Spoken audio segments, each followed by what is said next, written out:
दशा माता की कथा। एक राजा था, उसकी दो रानियां थीं। बड़ी रानी के संतान नहीं थी, छोटी रानी के पुत्र था।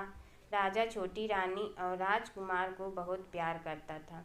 बड़ी रानी छोटी रानी से ईर्ष्या करने लगी। बड़ी रानी राजकुमार के प्राण हर लेना चाहती थी।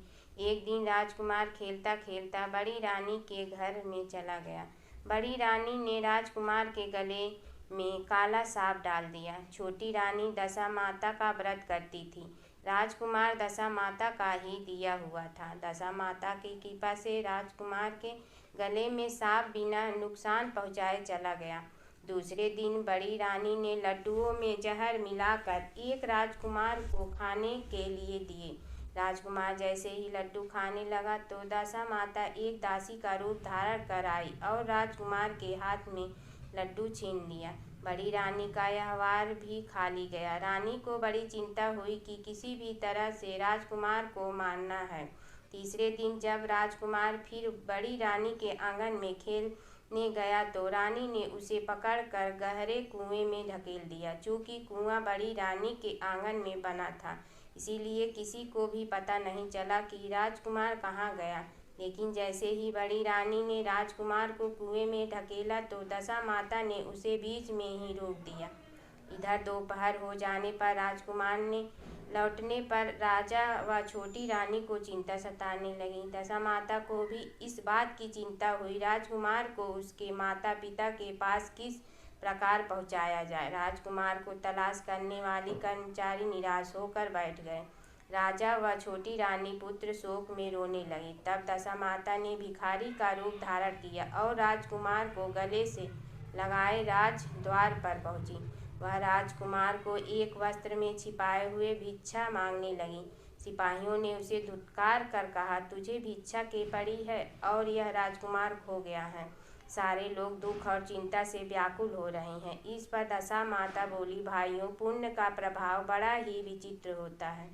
यदि मुझे भिक्षा मिल जाए तो संभव है कि खोया हुआ राजकुमार तुम लोगों को मिल जाए।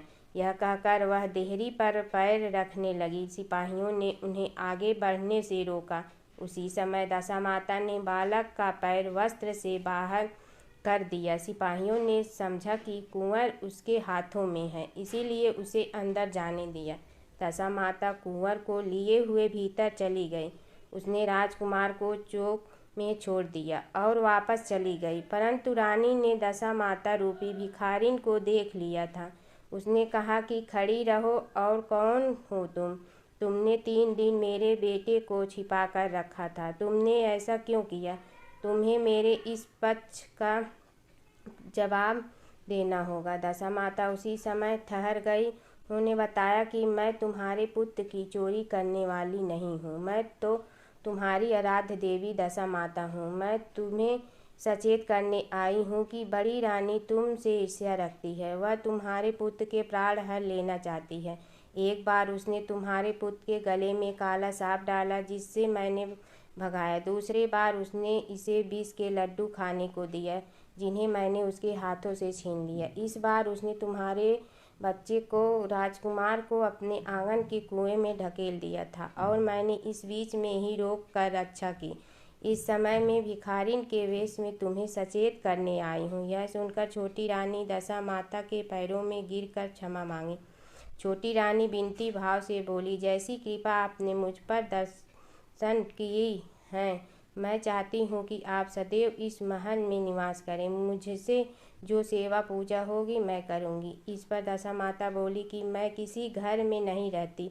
जो श्रद्धापूर्वक मेरा ध्यान स्मरण करता है, मैं उसी के हृदय में निवास करती हूँ। मैंने तुम्हें साक्षात दर्शन दिए हैं, इसलिए तुम सुहागिनों को बुलाकर उन्हें यथाविधि आदर सत्कार के साथ भोजन कराओ और नगर में ढिढोरा पिटवा दो कि सभी लोग मेरा डोला ले और व्रत करें। इतना कहकर दशा माता अंतर ध्यान हो गई। रानी ने अपने राज्य की सौभाग्यवती स्त्रियों को निमंत्रण देकर बुलाया और उपटन से लेकर शिरोभूषण श्रृंगार कर उनकी यथाविधि सेवा कर भोजन करवाया और दक्षिणा में गहने आदि देकर विदा किया। रानी ने अपने राज्य में ढिढोरा पिटवा दिया कि अब से सब लोग दशा माता का डोरा लिया करें।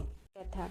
एक घर में सास बहू रहती थी। बहू का पति परदेश में गया था। एक दिन सास ने बहू से गांव में से आग लाकर भोजन पकाने को कहा।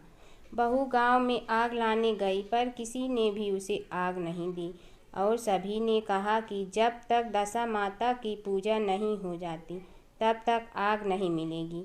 बेचारी बहू खाली हाथ घर लौट आई। उसने सास को बताया कि गांव भर में आज दशा माता की पूजा है, इसलिए कोई आग नहीं दे रहा है।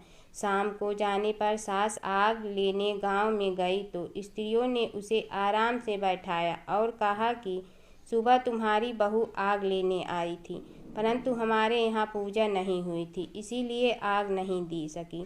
सास आग लेकर अपने घर पहुंची ही थी कि एक आदमी बछड़ा लिए आया और उसके पीछे एक गाय थी। स्त्री ने उससे पूछा कि यह गाय का पहला बच्चा है क्या? आदमी ने उत्तर दिया, हाँ। उसने फिर पूछा कि बछड़ा है या बछिया? उसने जवाब दिया कि बछड़ा है।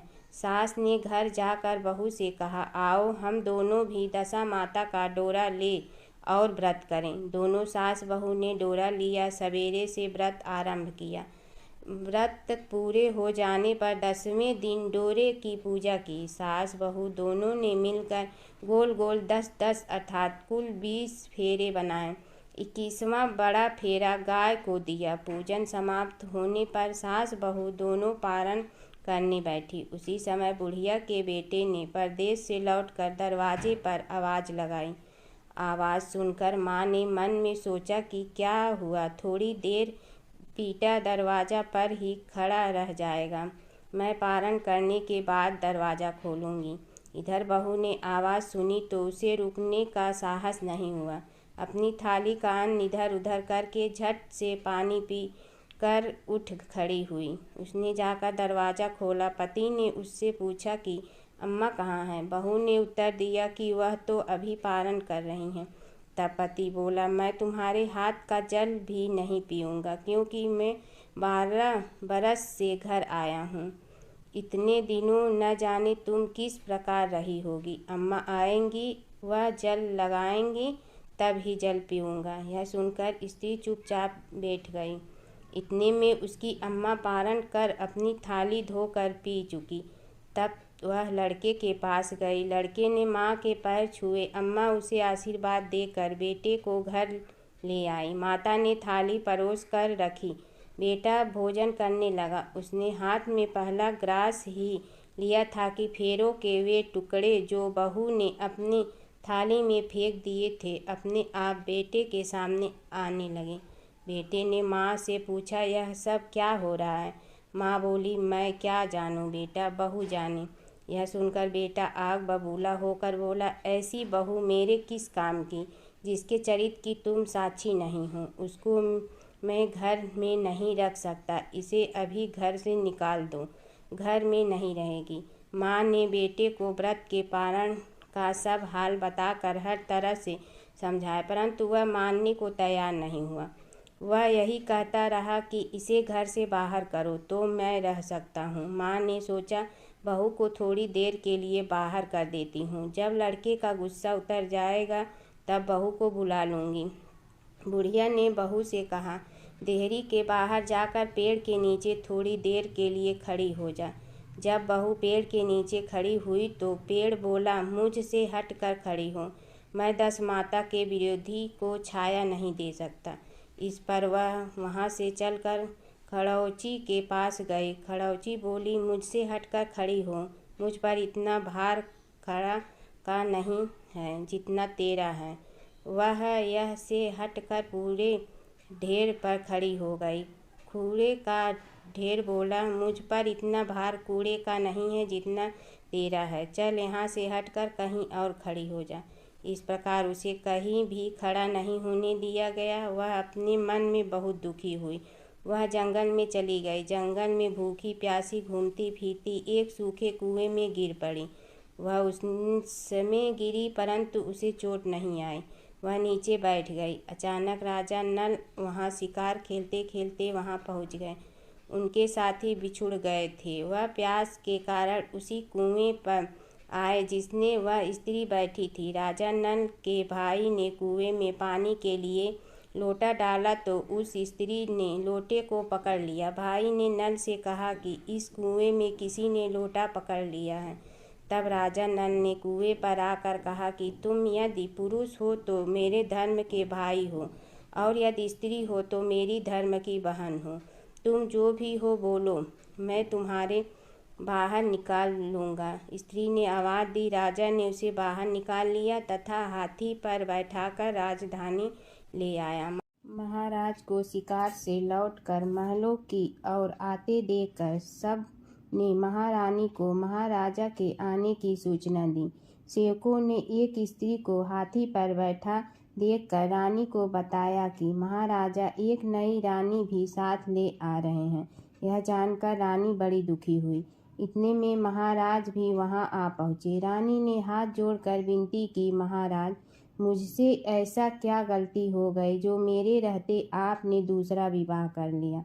राजा नल ने हंसकर उत्तर दिया, वह तुम्हारी नहीं ननद है, मेरी धर्म की बहन है। तुम्हें उसके साथ अपनी सगी ननद की तरह बर्ताव करना चाहिए। यह सुनते ही महारानी का मुख प्रसन्न से कमल की भांति खिल उठा। वह बोली, अब तक मैं ननद का सुख नहीं जानती थी। अच्छा हुआ जो मुझे भाग्य से ननद भी मिल गई।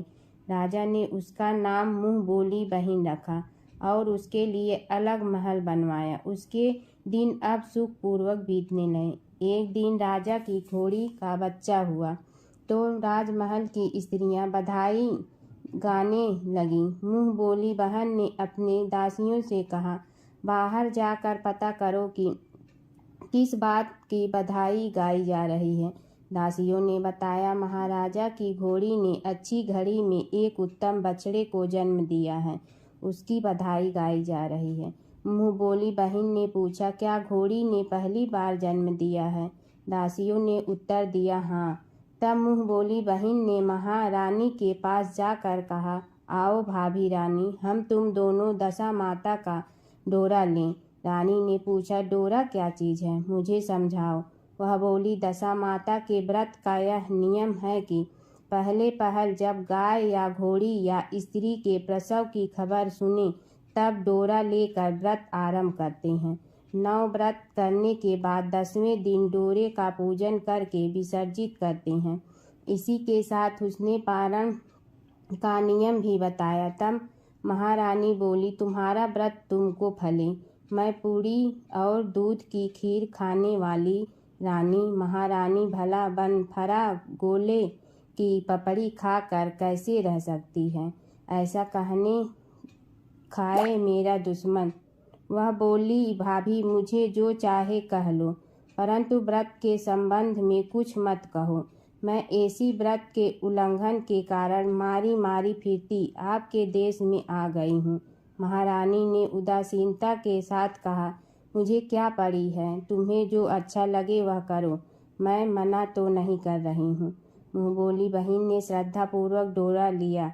9 दिन तक व्रत किया। 10वें दिन विधिवत पूजन किया, गोला भरा बनाए और संध्या को पारण करने बैठी। उसी समय उसके पति को अचानक कुछ प्रेरणा सी हुई और वह अपनी माता से आज्ञा लेकर अपनी पत्नी को ढूंढने चल दिया। घूमता फिरता वह राजा नल की राजधानी पहुंच गया और अपनी पत्नी का पता लगाने लगा। उसने एक कुएं पर कुछ औरतों को बातें करते देखा। यह कहकर राजा की मुँह बोली बहन बहुत ही सुंदर ही स्त्री है, आजकल उसी का किया हुआ सब कुछ होता। दूसरी स्त्री बोली, वह सुंदर होने के साथ साथ धर्मात्मा भी है। जब से आई है तभी से उसने व्रत खोल रखा है, उसके दरवाजे से कोई भी व्यक्ति खाली हाथ नहीं लौटता। तीसरी स्त्री बोली, वह जैसे धर्मात्मा है वैसे सदाचारी भी हैं। चौथी स्त्री बोली, वह सदाचारी और सर्वप्रिय भी हैं, सारी प्रजा उससे खुश है। 5वीं स्त्री बोली, यह सब तो सही है, परंतु अब तक यह पता नहीं चला कि वह कौन है और कहाँ की रहने वाली है। उन औरतें की बात सुनकर वह साधु के वेश में राजा नल की मुँह बोली बहन के महल के द्वार पर जा पहुँचा। वहाँ उसने भिक्षा के लिए आवाज़ लगाई तो द्वारपाल उसे भिक्षा देने लगा। उसने द्वारपाल के हाथों से भिक्षा लेने से मना कर दिया और बोला, भिक्षा देने वाली स्वामिनी के हाथ से ही भिक्षा ग्रहण करूँगा, नहीं तो अपने रास्ते चला। तब द्वारपाल ने उससे कहा, इस समय वह दशा माता का व्रत करके पारण कर रही है। पारण समाप्त होने के बाद ही वह तुमको भिक्षा दे सकती है, तब तक तुम इंतजार करो। वह चुपचाप बैठकर इंतजार करने लगी। पारण करने लगने के बाद वह मुट्ठी भर मोती लेकर आई, परंतु सामने अपने पति को पल्ला फैलाए देखकर वह मुस्कुराती हुई लौट गई। दोनों ने एक दूसरे को पहचान लिया था। महारानी ने मुँह बोली ननद को मुस्कुराते देखकर कहा, जब से तुम आई हो आज तक मैंने मुस्कुराते नहीं देखा। आज इस साधु को देखकर हंसने का क्या कारण है? मुँह बोली बहन ने उत्तर दिया कि वह साधु हमारे घर का है। रानी ने पूछा, तब वह ऐसे क्यों आया है? उसने कहा, वह अभी मेरा पता लगाने आया है। महारानी ने राजा नल से कहा, तुम्हारी मुँह बोली बहन के घर के लोग आए हैं। राजा ने कहा, उनसे कहा दो कि अभी यहाँ से घर जाकर वहाँ से हमारी हैसियत से आए, तब मैं बहन को विदाई करूँगी। राजा नल की मुँह बोली बहन का पति घर जाकर अपनी माँ से बोला, तुम्हारी बहू राजा नल के यहाँ उसकी बहन बनकर रह रही है। वह रोज़ सदा व्रत करती है और नियम धर्म से दिन बिताती है। तब उसकी माता ने उसे आज्ञा दी कि बहू को ले आओ।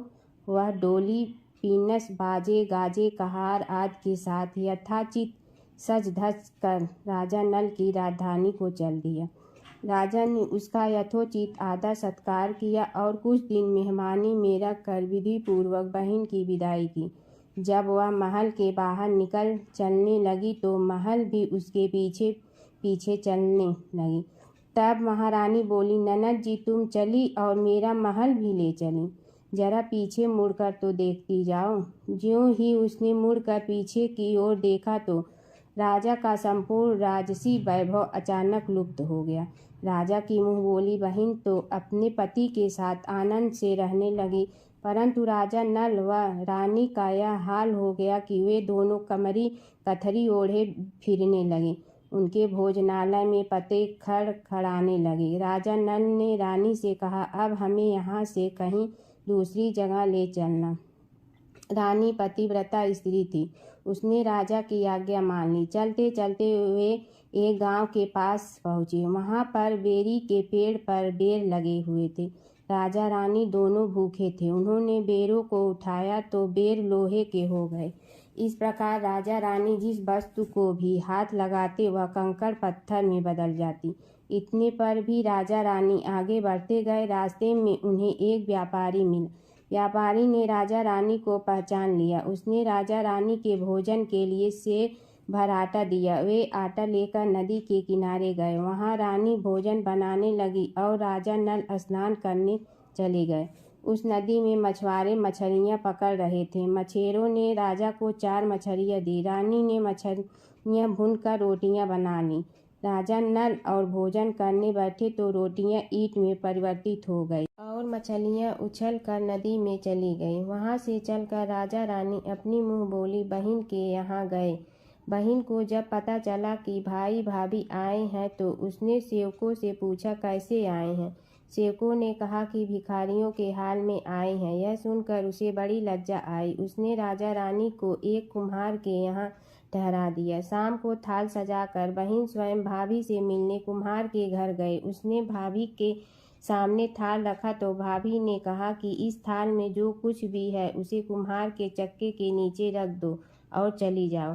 ननद थाल का सामान चक्के के नीचे रख कर चली गई। थोड़ी देर में राजा ने आकर रानी से पूछा, कहो बहन आई थी, क्या लाई थी? रानी ने कहा, आई तो थी पर जो कुछ लाई थी मैंने इस चक्के के नीचे रखवा दिया है। राजा ने वहाँ देखा तो वहाँ कंकड़ पत्थर के सिवा कुछ भी नहीं था। राजा को समझते देर न लगी कि यह सब बुरी दशा के कारण है। भला वह मेरे लिए कंकड़ पत्थर क्यों लाएगी? अब राजा रानी वहाँ से चलकर अपने मित्र के घर गए। मित्र को लोगों से पता चला तो उसने उससे पूछा, कैसे आना हुआ? उन्होंने उत्तर दिया, भिखारियों के हाल में आए हैं। मित्र ने दुखी होकर कहा, कोई बात नहीं, जैसे आए वैसे अच्छे आए, आखिर मित्र हैं।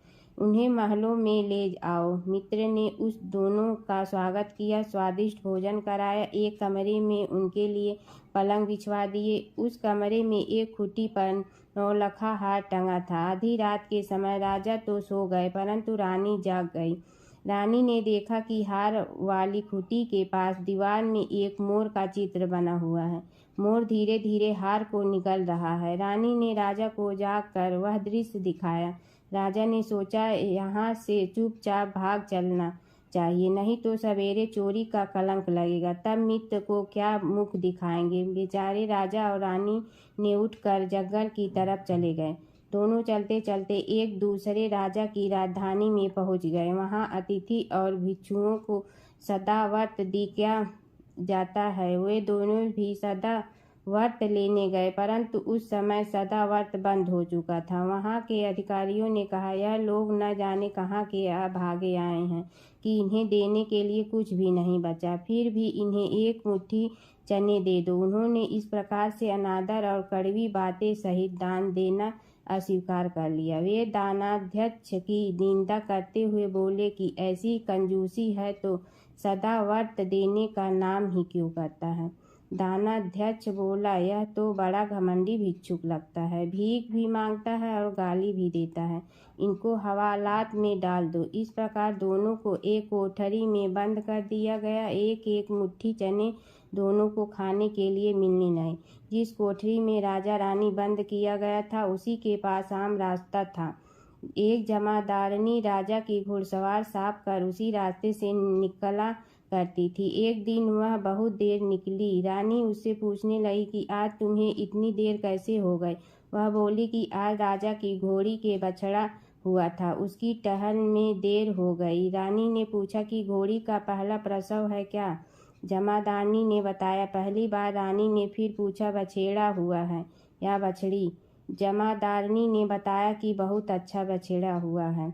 यह सुनकर रानी ने राजा से कहा, एक बार मैंने तुम्हारी मुँह बोली बहन के डोरे का अनादर किया था, उसी दिन से हमारी दशा बदल गई है। मैं आज दशा माता का डोरा लेने चाहती हूँ। राजा ने कहा, परंतु यह पूजा की सामग्री कहाँ से आएगी, उसके नियम धर्म का पालन कैसे होगा।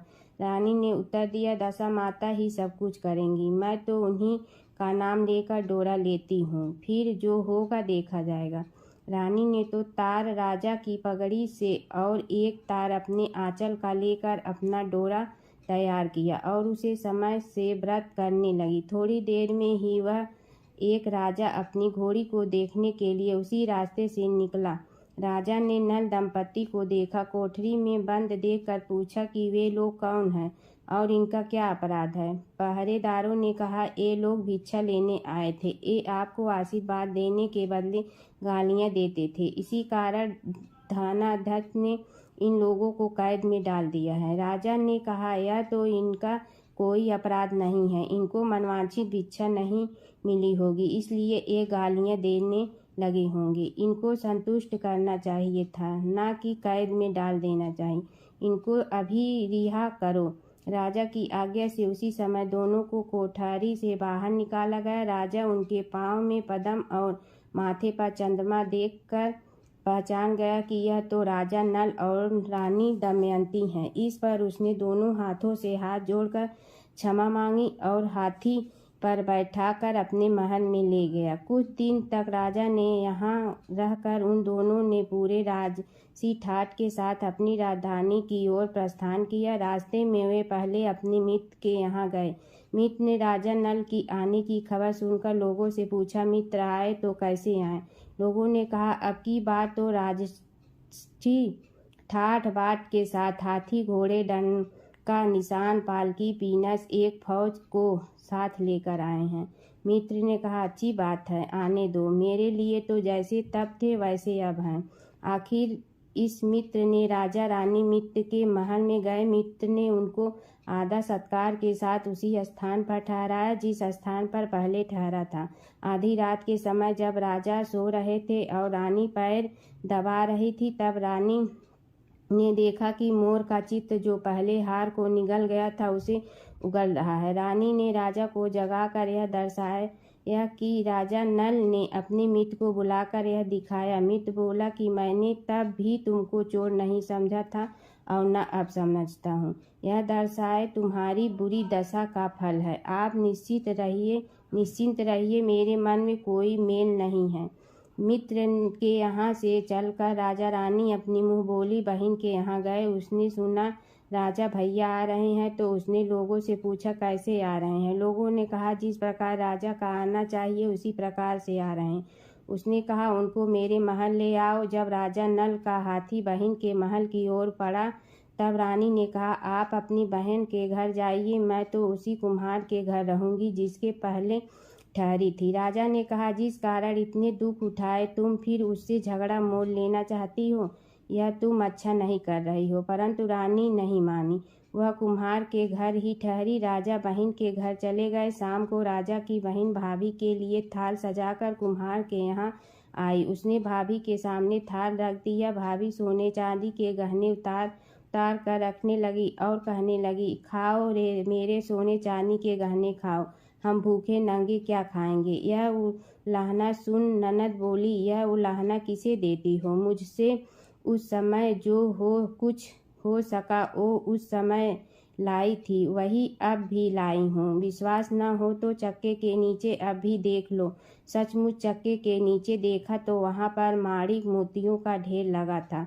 रानी यह सब देखकर सन्न रह गई। वह बोली ननद जी तुम्हारा कोई दोष नहीं है, यह तो हमारी बुरी दशा का परिणाम था। रानी ने ननद का लाया सब सामान तथा उसने अपनी तरफ से कुछ और जवाहरात मिलाकर ननद को वापस कर दिया, परंतु ननद को पूजा का न्योता देना भूल गए। वहां से चलकर राजा सुरह गाय के पास गए।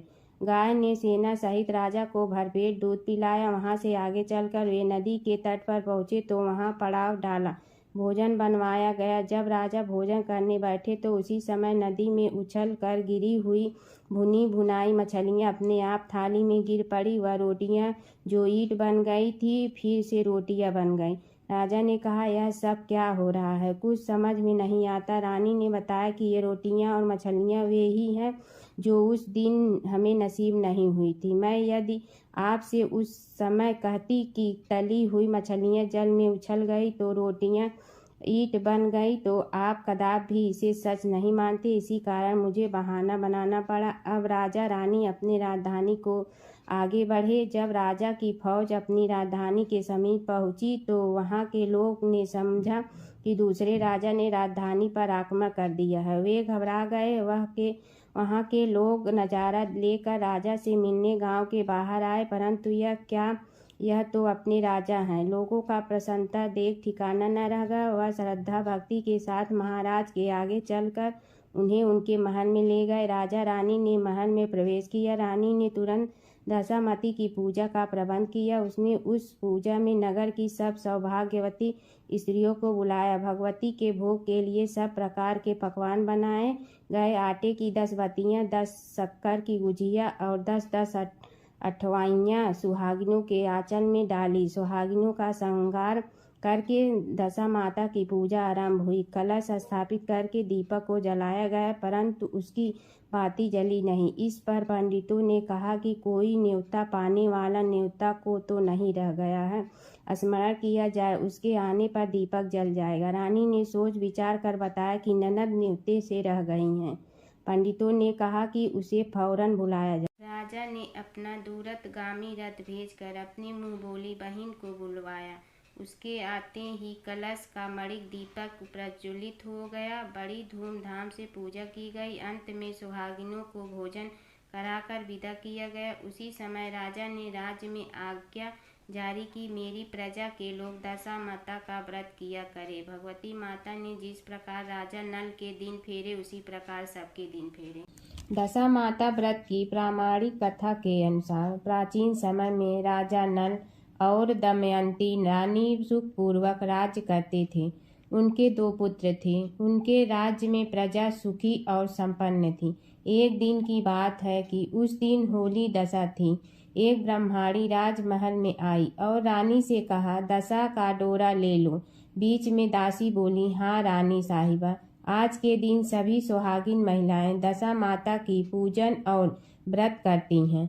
तथा इस डोरे की पूजा करके गले में बांधती है, जिससे अपने घर में सुख समृद्धि आती है। अतः रानी ने ब्रह्माणी से डोरा ले लिया और विधि अनुसार पूजन करके गले में बांध दिया। कुछ दिनों के बाद राजा नल ने दमयंती के गले में डोरा बांधा हुआ देखा। राजा ने पूछा, इतने सोने के गहने पहनने के बाद भी आपने यह डोरा क्यों पहना? रानी कुछ कहती इसके पहले ही राजा ने डोरे को तोड़कर जमीन पर फेंक दिया।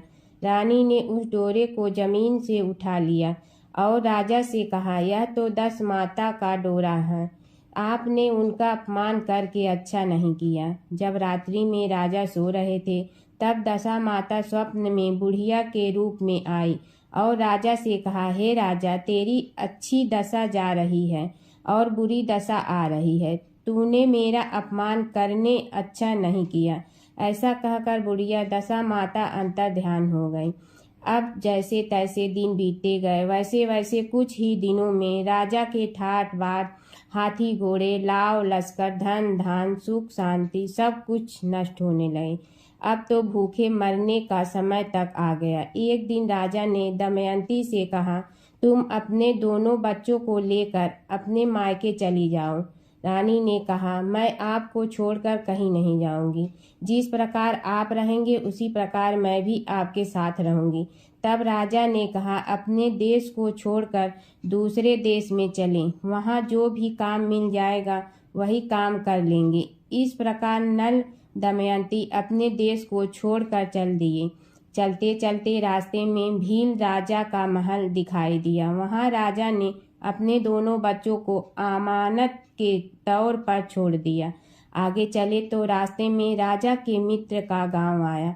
राजा ने रानी से कहा, चलो हमारे मित्र के घर चलें। मित्र के घर पहुंचने पर उनका खूब आदर सत्कार हुआ और पकवान बनाकर भोजन कराया। मित्र ने अपने शयन कक्ष में सुलाया। उसी कमरे में मोर की आकृति की खूंटी पर मित्र की पत्नी का हीरो जड़ा कीमती हार टंगा था। मध्य रात्रि में रानी की नींद खुली तो उन्होंने देखा कि वह बेजान खूंटी हार को निगल रही है। यह देखकर रानी ने तुरंत राजा को जगा कर दिखाया और दोनों ने विचार किया कि सुबह होने पर मित्र के पूछने पर क्या जवाब देंगे। अतः यहाँ से इसी समय चले जाना चाहिए। राजा रानी दोनों रात्रि को ही वहाँ से चल दिए।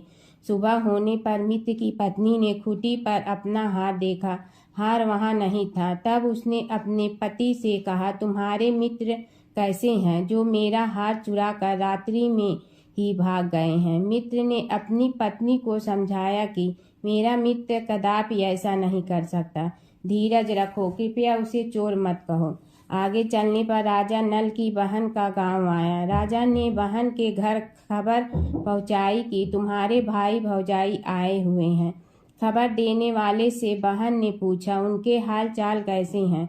वह बोला, दोनों अकेले हैं, पैदल ही आए हैं तथा वे दुखी हाल में हैं। इतनी बात सुनकर बहन थाली में कादा रोटी रखकर भैया भाभी से मिलने आई। राजा ने तो अपने हिस्से का खा लिया, परंतु रानी ने जमीन में गाड़ दिया। चलते चलते एक नदी मिली। राजा ने नदी में से मछलियां निकालकर रानी से कहा, तुम इन मछलियों को भूजा, मैं गांव में से परोसा लेकर आता हूँ। गांव का नगर सेठ सभी लोगों को भोजन करा रहा था। राजा गांव में गया और परोसा लेकर वहां से चला तो रास्ते में चील ने झपटा मारा तो सारा भोजन नीचे गिर गया। राजा ने सोचा कि रानी विचार करेगी कि राजा तो भोजन करके आ गया और मेरे लिए कुछ भी नहीं लाया। उधर रानी मछलियां भूजने लगी तो दुर्भाग्य से सभी मछलियां जीवित होकर नदी में चली गईं। रानी उदास होकर सोचने लगी कि राजा पूछेंगे और सोचेंगे कि सारी मछलियां खुद खा गई। जब राजा आए तो मन ही मन समझ गए और वहां से आगे चल दिए। चलते चलते रानी की मायके का गांव आया। राजा ने कहा, तुम अपने मायके चली जाओ, वहां दासी का कोई भी काम कर लेना, मैं इसी गांव में कहीं नौकर हो जाऊंगा। इस प्रकार रानी महल में दासी का काम करने लगी और राजा तेली के खाने पर काम करने लगा। दोनों को काम करते बहुत दिन हो गए। जब होली दशा का दिन आया तब सभी रानियों ने सिर धोकर स्नान किया। दासी ने भी स्नान किया। दासी ने रानियों का सिर गूथा तो राजमाता ने कहा, मैं भी तेरा सिर गूथ दूं।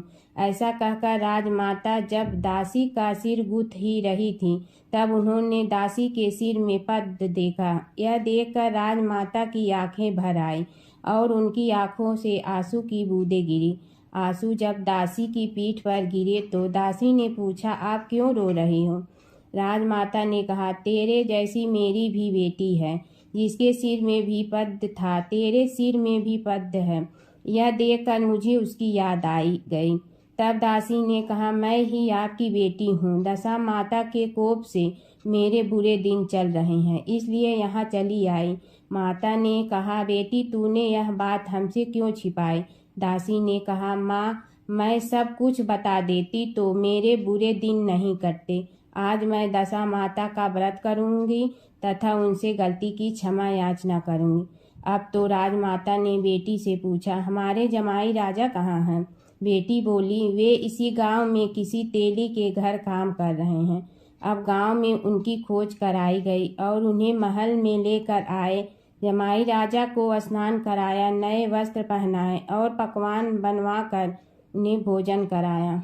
अब दशा माता के आशीर्वाद से राजा नल और दमयंती के अच्छे दिन लौट आए। कुछ दिन वहीं बिताने के बाद अपने राज्य जाने को कहा। दमयंती के पिता ने खूब सारा धन, लाव, लश्कर, हाथी, घोड़े आदि देकर बेटी जमाई को विदा किया। रास्ते में वही जगह आई जहाँ रानी ने मछलियों को भुना था और राजा के हाथ से चील के झपटा मारने से भोजन जमीन पर आ गिरा था। तब राजा ने कहा, तुमने सोचा होगा कि मैंने अकेले भोजन कर लिया होगा, परंतु चील ने झपटा मार कर गिरा दिया था। अब रानी ने कहा, आपने सोचा होगा कि मैंने मछलियाँ भून कर अकेले खा ली होगी, परंतु वे तो जीवित होकर नदी में चली गई थी। चलते चलते अब राजा की बहन का गांव आया। राजा ने बहन के यहाँ खबर भेजी। खबर देने वाले से पूछा कि उनके हाल चाल कैसे हैं। उसने बताया कि वे बहुत अच्छी दशा में हैं। उनके साथ हाथी, घोड़े, लाव, लश्कर हैं। यह सुनकर राजा की बहन मोतियों की थाल सजा कर लाई। तभी दमयंती ने धरती माता से प्रार्थना की और कहा, माँ आज मेरी अमानत मुझे वापस दे दो। यह कहकर उस जगह को खोदा जहाँ कादा रोटी गाड़ दिया था। खोदने पर रोटी तो सोने की और कांदा चांदी का हो गया। ये दोनों चीजें बहन की थाली में डाल दी और आगे चलने की तैयारी करने लगी। वहां से चलकर राजा अपने मित्र के घर पहुंचे। मित्र ने उनका पहले के समान ही खूब आदर सत्कार और सम्मान किया। रात विश्राम के लिए उन्हें उसी शयन कक्ष में सुलाया। मोरनी वाली खूंटी के हार निगल जाने वाली बात से नींद नहीं आई। आधी रात के समय वही मोरनी वाली खूंटी हार उगलने लगी तो राजा ने अपने मित्र को जगाया तथा रानी ने मित्र की पत्नी को जगाकर दिखाया। आपका हार तो इसने निगल लिया था। आपने सोचा होगा कि हार हमने चुराया है। दूसरे दिन प्रातःकाल नित्य कर्म से निपट कर वहाँ से वे चल दिए। वे भील राजा के यहाँ पहुँचे और अपने पुत्रों को मांगा तो भील राजा ने देने से मना कर दिया। गांव के लोगों ने उन बच्चों को वापस दिलाया। नल दमयंती अपने बच्चों को लेकर अपनी राजधानी के निकट पहुँचे तो नगरवासियों ने लाव लश्कर के साथ उन्हें आते हुए देखा।